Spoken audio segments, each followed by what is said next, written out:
Þetta er ansi sárt 1-0 tap gegn Fram. Hver bara svona fyrstu tilfinning, hvernig fyrst tilfinningin eftir leik? Bara ansi sárt tap móti Fram. Það svona mín fyrstu viðbrögð.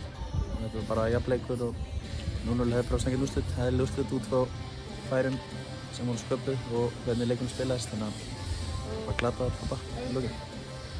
Með jafnleikur, liðin eru jöfn í töflunni, kannski svona leikur sem að hvorugt lið vildi tapa?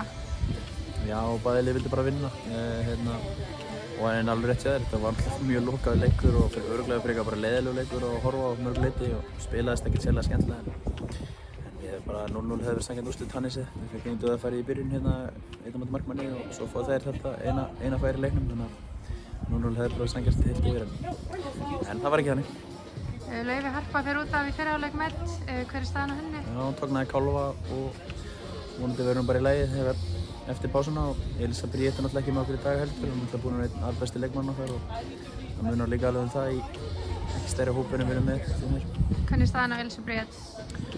Hún er vonandi bara góð og hún er vonandi klár bara eftir landsleikinn líka. Hún var veik og kannski með henni góð spata en bara, já, það var svo var. Eins og segir smá hlé núna og svo er þið Val næst 7. júní. Hvernig bara leggst það í þið að fá smá hlé? Það er mjög gott. Við þurfum alveg á því að halda núna þess að safna orku. Við erum alltaf búin að vera að spila þetta eiginlega á sömu leikmönnunum, svo sem allar mínútur nánast, eða sömu svona kannski 13, 14, 15 leikmönnunum. Þannig að við erum ekki í stóran hóp og það er gott fyrir okkur að fá pínu pásu. Þetta er búið að vera þétt spil og við erum bara spennt að koma svo inn á móti Val og sýna það sem við höfum verið að sýna áður í sumar.